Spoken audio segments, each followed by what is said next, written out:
Good evening and welcome to tonight's show from DJNTV, Disc Jockey News TV. Tonight's show is brought to you by Electra Voice, DJ Event Planner, DJ Trivia, Odyssey Innovative Designs and Cases, NLFX Professional, Promo Only, and the DJNTV Insiders.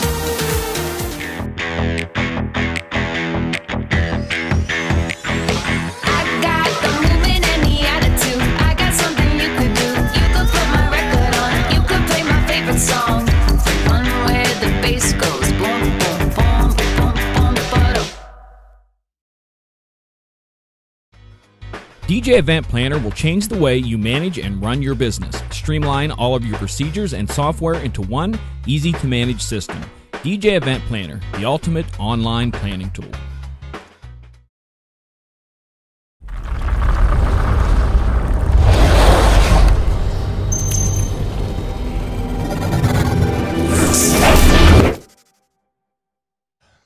Okay, I think we're here finally. Yes, we have audio. We're streaming. We're on YouTube. Nice. Are we? We are. Okay, we are. Whew. Somebody said okay. Oh, we are on YouTube, which means we're in all these other spots too, and that means I've got to go to all these other. I got to go and delete videos all over tonight because I think this is going to be our 14th start of our show tonight. I'm hearing something. Oh, okay. Something. Yeah, that was me watching the previous replay. Oh, that was our first show, which our whole 2-minute show. Yeah, that was the shortest show we've ever had. Yeah, it was probably our best viewed show too. Oh, this is going to be great. So for those of you watching, we are going to be talking about generators and things, but you're going to have to give us just a second because we've got to fire up the generator, and we're going to be doing all of that things. Actually, I'm sending the link around here for the new link, and it should be popping up for folks. So no, Chris, it wasn't you. The night that we're going to be talking about needing backup and generators, that's when everything just went go. Except my lights in the back. Those we've had an uncanny run of that. Like, remember the night we were going to talk about cables and your cable failed? That was very interesting. We were talking about quality XLRs and then. Yeah, we've had several. I mean, I don't know, like I don't think it's my mojo, but it seems to just follow me around. This happened to Robbie Britton at Arm DJs too. We were going to talk about cables and his cable failed. So I don't know. I feel like I'm part of something bigger. Next week, we're going to be doing a show on winning the lottery. Yes. Here. I'm on the road the next 21 days, but I will find a connection. We'll find a connection, and we'll have to make sure we were. No, we neither of us bought tickets, but all of our viewers bought a ticket, and you wouldn't believe how many of them won. Okay. Yeah, we're all going to split the jackpot. Yeah, exactly. We'll all end up at 37. Everybody gets $6. Mm-hmm. So, Ben, generators, let's dive into it because folks have been waiting for almost 20 minutes. I just did that show a minute ago. You missed it. Okay, so start us off. Well, so, yeah, and again, there's this irony that, we have a power outage or whatever it was that hit us right when we're going to talk about generators.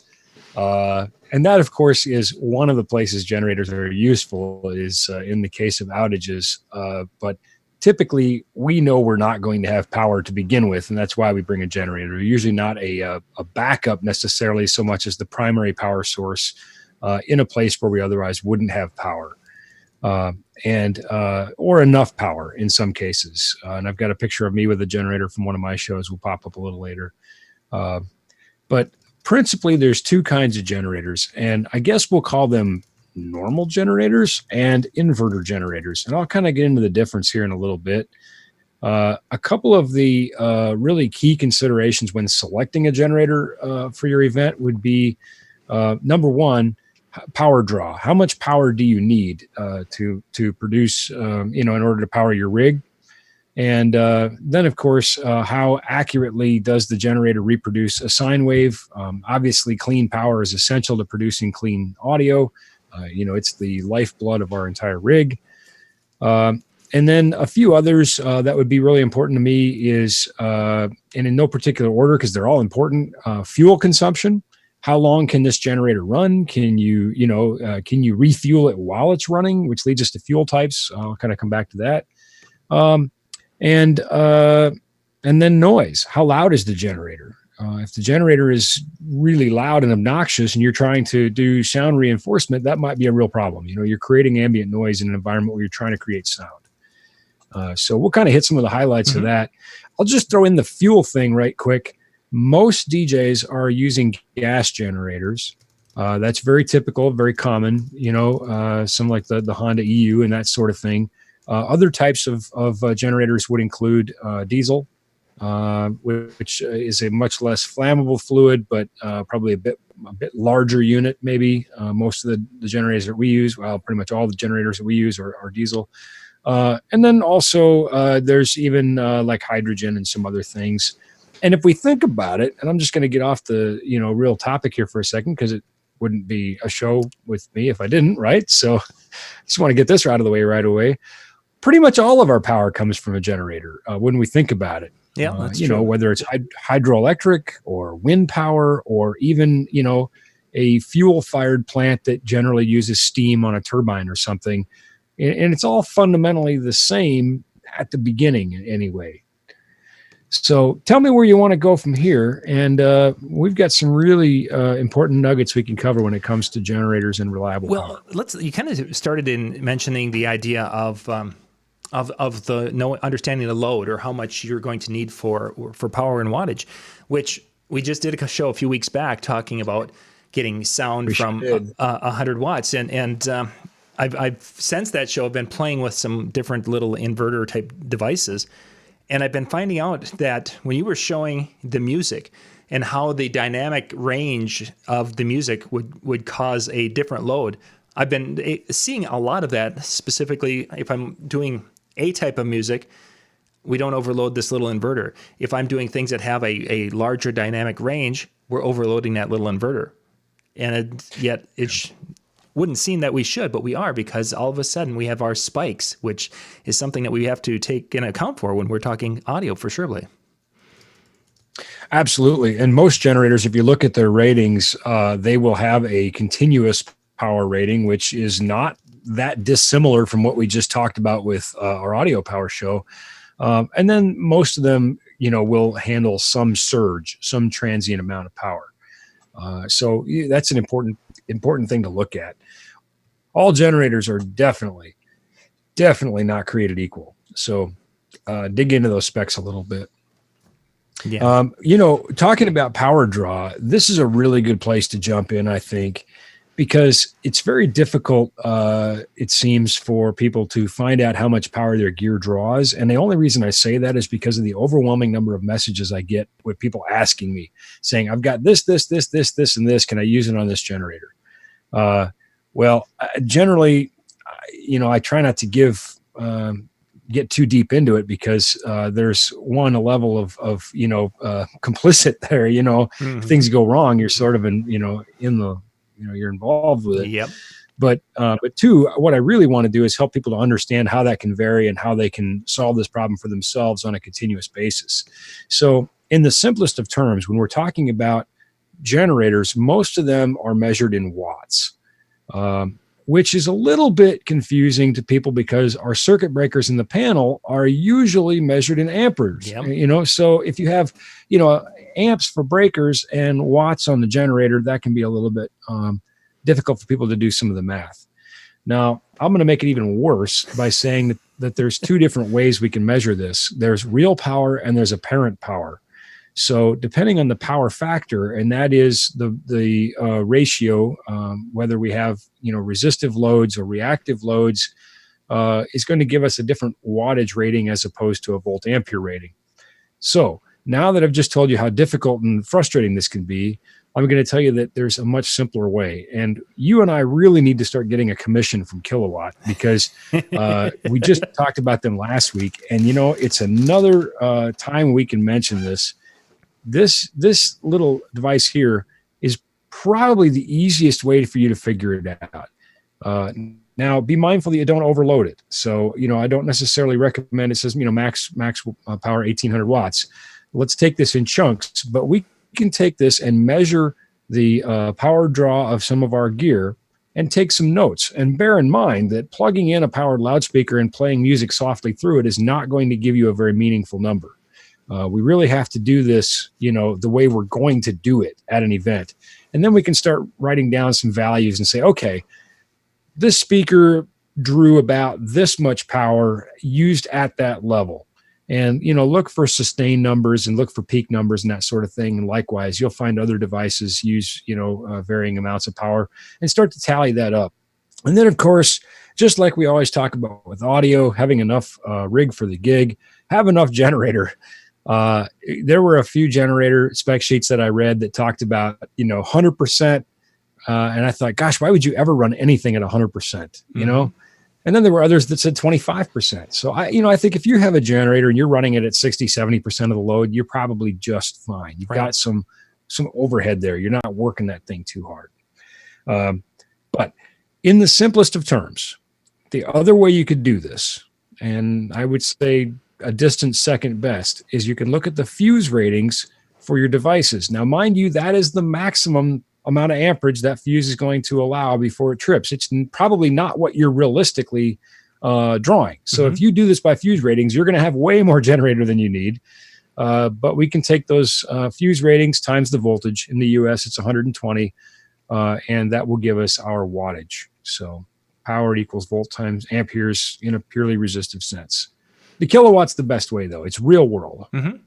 Now, one of the things playing with the kilowatt with the speakers and audio testing here this past week is that I don't think the kilowatt is as quick with detecting those little spikes that we were talking about in the last show when the music had that. Are there devices out there that are quick enough to pick up those little quick spikes that music would pull through a sound system? Well, sure. They are, but we're mostly interested in the, the RMS power anyway.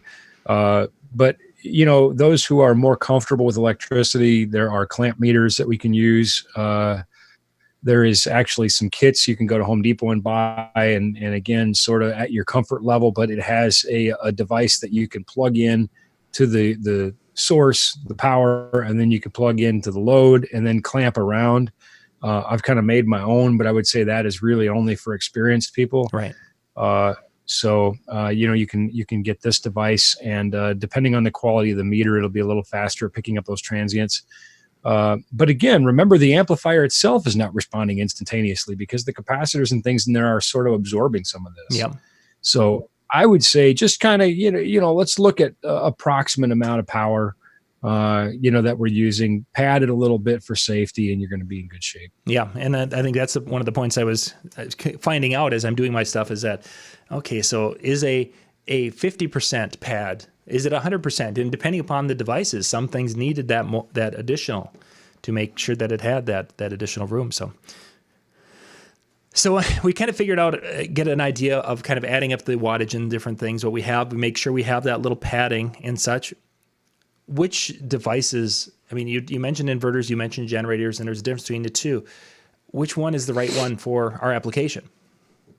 I would say for most DJs and portable audio applications, probably an inverter generator is best for a couple key reasons.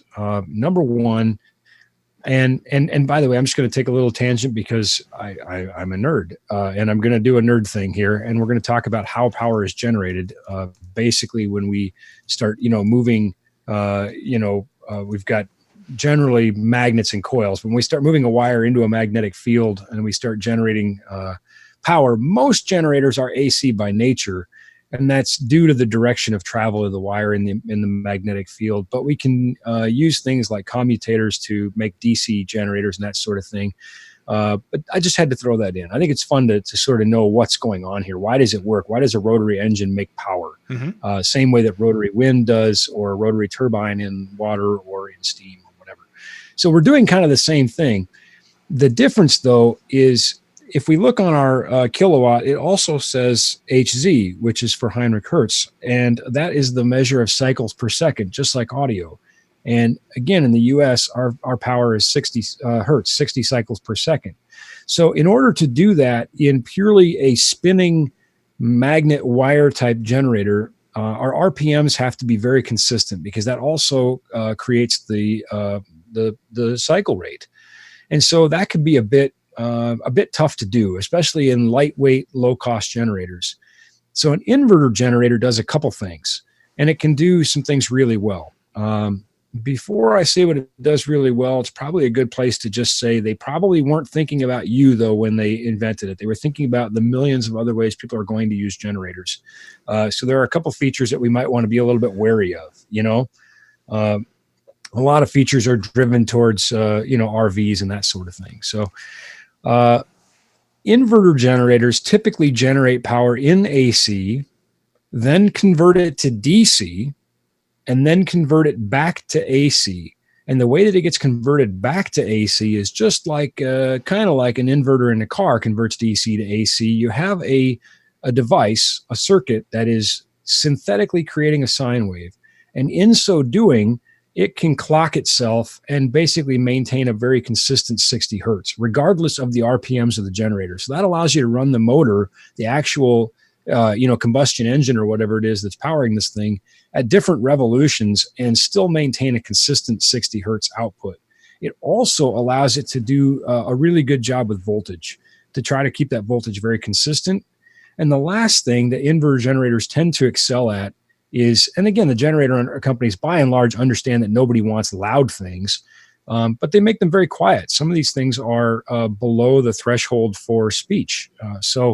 They can be, I wouldn't say whisper quiet, but certainly not as obnoxious as they could be. Right. So those are some of the really key things about inverter generators that make them probably the number one choice. They're inexpensive, they're readily available, they're lightweight, and they tend to produce a very consistent power. Now, all inverter generators are probably not created equal, just like all other things are probably not created equal. Sure. The super cheap one may have questionable electronics. I don't know. I haven't tested them, so I'm not knocking them. I'm just saying it would just sort of stand to reason. Why is this one less money? Probably some corner had to get cut, right? So probably, and maybe at a future show we can, get a bunch of generators and test them, but that wasn't in the cards. So, something else that I think is noteworthy is a lot of these inverter generators, because they can run at different RPMs and that sort of thing, they can cycle down and go into like eco mode and that sort of thing, which gives you greater fuel efficiency. I don't have any scientific data to back this. Okay, so this is just me, the show business professional, and just my gut. I don't like eco mode. Yes, I love the planet. Yes, I want to live here a long, long time. Yes, I want my grandkids to live here. But on show day, really nothing else matters. I'm not really thinking about the planet. I'm only thinking about the show. And, shame on me. But I don't like the idea of that thing throttling down at any point, just because I kind of want it running at its best all the time. Mm-hmm. And again, some factory reps from Honda or some of the other generator companies might come on here and tell me those fears are completely unfounded and I'm off base, and that would certainly be within their right to do that. It's just my gut. It's no science. I hear eco mood and I think reduced performance, and I think this is what's powering my entire rig. So, but no scientific data. By the way, just for fun, let me pop up a generator from a show that, and I found this picture from a year or two ago, but it's very typical of generators that we use all the time. So here, hopefully you have this picture up. Yep. That's a generator behind me. Yeah. And that runs the audio at a concert. The 4 uplights that you like to use, right? Yeah, LEDs. Yeah, of course. those 4 LED uplights, because they do draw. Now, of course, in that panel directly behind me is tie-ins for feeder tails, which is what we use, the 4-aught feeders that go to our system. It's actually a 3-phase generator, but more importantly, up above, there's a very sophisticated menu, and I can get power readings in both 120 and 208. I can get amperage readings. I can get RPM readings. I can get hertz readings. All that information is readily available to me. And so, this generator gives me a great deal of confidence. Also, it's a diesel. We turn it on in the morning. We don't shut it off for days, maybe, whatever. but this is sort of gross overkill for most DJ applications, and it is noisy. I mean, it's incredibly quiet for what it is when you consider, that it has the engine of a bulldozer in there, or a small locomotive. It's incredibly quiet, but obviously this isn't something you would typically see for an outdoor ceremony. Plus, it's kind of a bear to get from point A to point B. You don't carry it like a suitcase generator. Yeah, I think that's one that gets trucked around. Now, you were talking inverter. And it takes a special truck too. You can't just put it on any old pickup. Yeah, I suppose. Yeah, that thing's a monster. That's a big boy. Yes, so it you're is. talking about inverters that are going from AC to DC and then back to AC. Now, a generator like that, is that also doing the same concept where it is generating in AC then converting it? Again, these have different. There's different types. Once we get to that level, it's a whole different show. So let's just, because we get into other things here that are almost more critical with load balancing, that sort of things, where I've seen those where with a 3-phase load, it wasn't balanced correctly and it throws the main breaker and that sort of thing. So I would say if you're ever fortunate enough to be using a rig that needs a generator of that size, it's not really on the job training. I would just get a pro. And I would actually lean on the people from the generator company. Sure, man. They're the ones and basically, just tell them what you're doing. Again, they're used to construction and that sort of thing. So don't be afraid to really overstate what you're trying to do. And but again, if you're working at that level, you probably now have gotten a little better at load balancing and that sort of thing. So let's kind of parallel or the differences then between an inverter generator and a typical generator that we can go to, Northern Tool and buy or wherever, because there's sometimes a big price difference between the two. Yeah, and again, the biggest difference here is the consistency of RPMs. If your RPMs vary on a non-inverter generator, you're going to change the cycle rate of that power, and I also find them a lot more vulnerable to surges and that sort of thing. We're kind of at the mercy of that internal combustion engine, and it really leads me to kind of say that if you have a generator, you absolutely must have a good power conditioner. And we've done some shows on power conditioning, and we've showed where some are basically almost useless empty boxes, at least as far as conditioning goes, and some are very well featured, and there are different types of features. So I really, even with an inverter generator, even though it does similar things to what a power generation plant does, they've pretty well got it figured out when they're generating power for an entire, region. Yeah. So you're relying on a device that you fire up, once a week or maybe twice a summer. That's the size of a suitcase. I would say just have a good power conditioner to plug into that, and have good metering if you're using a non-inverter generator, I think. I'm not a fan. I'm even nervous of like the inverter generators, and it's not that there's good cause to be. Again, this goes back to the gut thing. I guess the bigger ones just give me more comfort, I don't know, but, I would be very nervous if somebody gave me kind of a low cost construction grade generator and I was going to try to run audio from that. Is there times where you're going to be worried about grounding when it comes to generators? All the time. Absolutely. And in fact, I'm notorious for pounding in ground stakes myself when I see these large generators. Here's what I'm going to say about that though.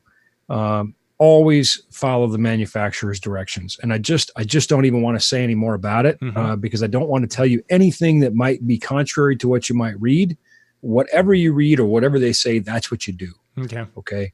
Yeah, electricity always wants to take the path of least resistance to ground, and the secret to a long and happy life is to never be the path of least resistance to ground. So, don't take it from your buddy Ben. Follow these manufacturers' directions in all things generators, not just grounding, but in all things generators. Follow the manufacturer's directions. Look for generators that have UL or other laboratory approvals. It's just be safe out there. Okay. So yeah, I more than once I've seen sketchy grounding situations, and I've demanded it fixed for all the right reasons. One, call me selfish, but I don't want to die. I guess it's not negotiable, but I'm in no hurry. Yeah. So Two, I don't want to be the guy in the newspaper that cooked an entire band on stage when they grabbed a microphone and the grounding was bad. And, unfortunately, there are actual stories where that's happened with like ungrounded baptismal fonts and that sort of thing. So I just don't want to be that guy. Right. Always follow the manufacturer's directions. And, listen, now I'm on a roll here. I'm on a tear, okay? Our moat cable tester. Which I love, by the way, and thank you for so many of you that love it too. But I spent an entire weekend, myself personally, writing the user's manual for that, and I realized it was the most futile thing I had ever done because I knew that nobody was going to read it. I understood that when I wrote the user's manual that nobody was going to read it. Here's what I'm going to tell you. Read the manual for your generator. Just do it. I'm sure it's not a real gripper. I'm sure it's not a real cover-to-cover page turner, but just do it, please. It will save potential problems and maybe a life. And boy, believe me, if you take a life, you've got problems. Yeah, just, right or wrong, it's going to get litigated. Gosh, that's all I'm saying. Mm-hmm. So if you go buy a generator, read the directions, read the user's manual, and then follow what the manufacturer tells you to do.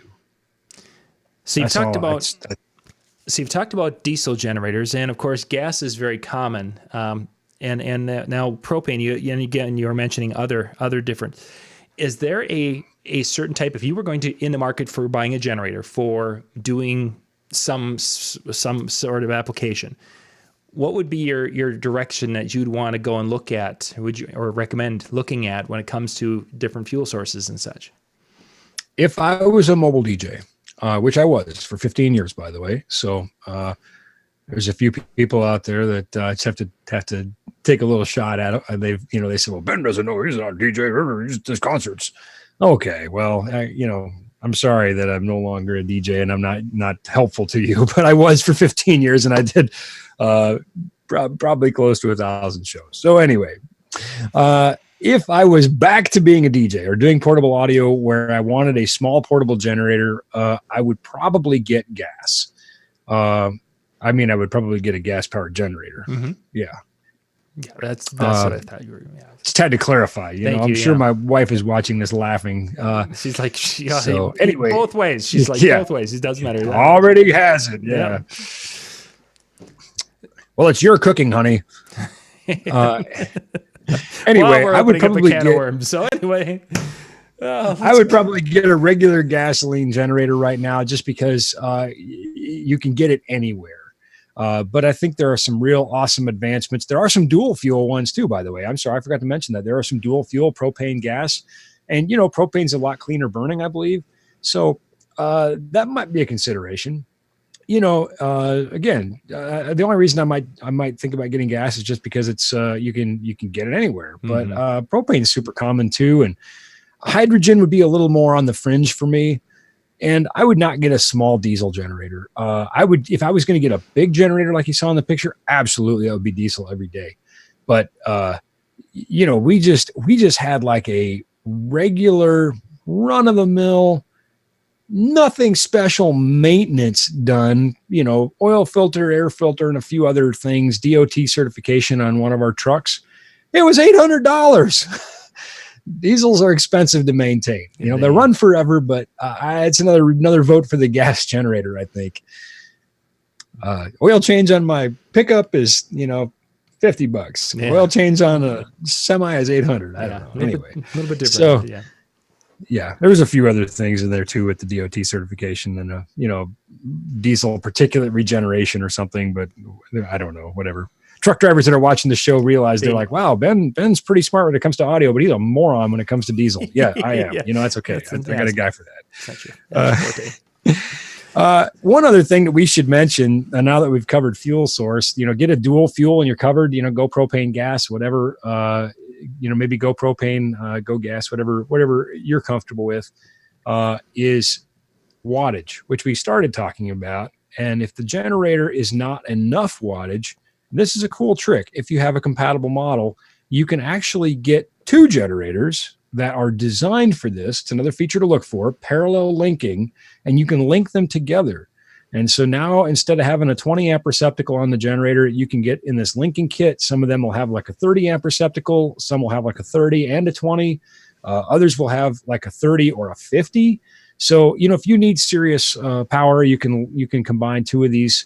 But again, make sure they are designed to be linked or paralleled, and make sure they're designed to be paralleled with each other. So they should be of like voltage and similar capacity. And again, do what the manufacturer tells you to. Yeah, for sure. Yeah, especially when you're dealing with the parallel kit, because now you've doubled your power and doubled your potential getting curly hair side of it. Or straight hair. Or straight hair. If your hair's already curly, it'll straighten it right out. So let's we mentioned power conditioning a little bit. Somebody had asked if there was a rack mounted, and I think I saw that in one of the chats here, a rack mounted power conditioner that they could actually mount in with their system. And I would just assume the way they said it with ceremony. Of course, absolutely. Several of the models in the two shows that we've done on power conditioning. One with you and I, and then one because you were off doing goodness knows what. It was me and True North. So, we rocked that thing. But anyway, there are all kinds of good quality rack mount power conditioners that you can use. And there are others that are non-rack mount if that form factor is better for you. That sounds good. Did we have any other things we needed to hit on talking about generators and inverters? I think we've covered the bases. Yeah. Let's just recap kind of the hot points here. Mm-hmm. One is capacity. Make sure that you've got enough generator for what you want to do, or two with a parallel kit that are designed to go together. Two would be, how good is the power coming out of that thing? Is it a quality sine wave? Three, maybe would be weight and portability. Four would be noise. And five would be fuel type and fuel consumption. And most generators will tell you what your fuel consumption rate is. And, you'll have, like that big one that we have there. First of all, it can be filled while it's running, which not all generators can. So check. I think that thing on a full tank, the tank is the size of that thing and that deep underneath it, and it'll run for days. A small portable generator, obviously you're carrying the fuel with you. So look at your consumption rate and make sure you don't run out of gas in the middle of the event. Yeah. Or those of us who camp run out of gas in the middle of the night on a really hot, humid night. No. That might be another plus for propane, and I'm just shooting from the hip on this deal. But you can link a couple propane tanks together. There are kits that would allow that to be done safely. Again, read the manufacturer's directions. Mm-hmm. Blah blah blah. Yeah. But a 30-pound tank. That. Yeah, what's that? A 30-pound tank can go a long time on a propane generator. Yes. DJ Extreme is talking about size of cables coming off your Genie or generator. Okay.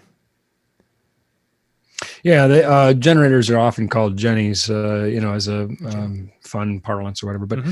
But size of cables, that's no different than, regardless of where your power comes from, size of cable is, it is what it is based on amperage and length. And I think we talked about in a previous show, because I've had some requests for it, my extension cord chart. If you ask for it, I'm happy to send it to you. Again, it's not an exhaustive resource. Follow all the manufacturer's directions, blah, blah, blah. It's sort of like a broken record, But I'll be happy to send you that guide. So again, it comes down to the length of the cord and the amount of amps you're drawing off that. So, and I think one of the takeaways from the show when we talked about extension cords or power cords like that is while you can go too small can be a problem. To a point, you can't go too big with a standard extension cord. Really. The only drawbacks of too big is you have to carry it. But other than that, it's, functionally speaking, you don't lose power in a bigger cable. So, if I only needed a 14 gauge to safely run the power and I used a 10, I don't lose anything. It's just heavier. Just heavier. And isn't that why we have wives, to carry those heavy things? I think I pushed my luck enough today on that already. Oh, come on. I was sitting up. I was trying to get one more brown to be happy and send it to Mrs. We do have pretty awesome wives. But like I said, I'm on the road for 21 days. I don't really want to poke the bear too much any more than, I mean, Yeah, not so much. Okay, so that kind of wraps up the generator area, but there was a direction I wanted to go on this before we wrap up and get Brian here. You mentioned our water generators that are out there and wind generators. Most of these are based on that magnetic, the wire, the coil, and things rotating. Nuclear power, steam. Electromagnetic induction basically is what it is. So now what is different between those, the power generated there, which is because of the rotation giving us that 60 hertz, and up on my roof, I have solar panels. Well, look at you, big time. There's no rotation happening up there. No, and so that's a photovoltaic panel, and so which basically is a fancy way of saying it converts light into electricity, and that is coming out as DC to begin with. Okay. So that has to be inverted to AC. It's not, because like you accurately pointed out, you don't have a wire moving through a magnetic field. We have this process where light is converted by these photovoltaic panels into electricity as a DC power source. And that can be the same with other types, like a chemical battery, for example, a potato, those types of things where that power is DC and would have to be inverted to AC. And in fact, there are DC generators, but again, they use things like commutators, and it's kind of a fun little, be easier to draw it and explain, like a split ring with brushes or something. But anyway, there's like segments all around this commutator. Wasn't your question? Sorry. No. But that so because of it being, you should live in my head. It's a trip. I'll tell you. I'm scared. I'm concerned. I'm very afraid, man. So it's the idea then, because of it being at DC, the inverter then converts it. In our case, it's converting it to a 220 signal. Then it feeds it back into the line, and that's all happening. And then that inverter then gets it the hertz and everything set properly for the system. Yep, absolutely. And, probably there's some heat generated by that inverter, that's probably a consideration you have, and also you'll probably note that the cables coming from the panels are probably larger than you might think was necessary. And again, that's a product of it being DC, which gets into, a whole different ball of wax with electrical engineering. But that's why we use AC for long distance transmission lines. Yeah. No, that is interesting. Yeah, because that observation of, it's like, goodness gracious, those are larger than jumper cable. I mean, that's almost larger than the lines that are coming in and bringing 200 amp service to the office. And that line coming down. It's ironic, because if we go back to the day of electricity, you had kind of the two warring factions. That's probably not an overstatement, between Edison and Westinghouse. And Westinghouse, of course, teamed up with Tesla, and that's the system we have today, AC power. But what Edison was proposing was DC power. And the drawback of that is that basically every house would have to have a power generation plant. And of course, that was not at all practical or feasible at that time. Mm-hmm. And the bitter irony, and I don't really even want to show Edison any love here, but I'll just have to say the bitter irony of that is that, of course, as we get into roof solar and that sort of thing, we are now starting to get to the point where people do have localized power generation. But it's not practical for going long distances, which is why AC reigns. So there we go. We learned even a little bit more. That's in another note. I posed this question at a class in Mobile Beat, and I said, now we've got Tesla cars, and if a Tesla car gets stolen, is it an Edison? Because of Edison stealing a Tesla idea. Oh, man. Oh, was I supposed to play dumb on that one? Ben, I don't understand. Can you explain your joke to me? I thought your lack of reaction was plenty dumb enough. I know all the true nerds out there laughed. Yeah. I know they did. Yeah. Oh, John, I love you. You play the right guy for the you make me tolerable to the viewers, and I thank you for that. I really do.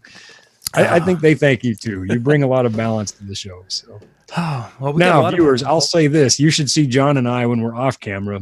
Then you'll really appreciate what he does on camera. Yeah.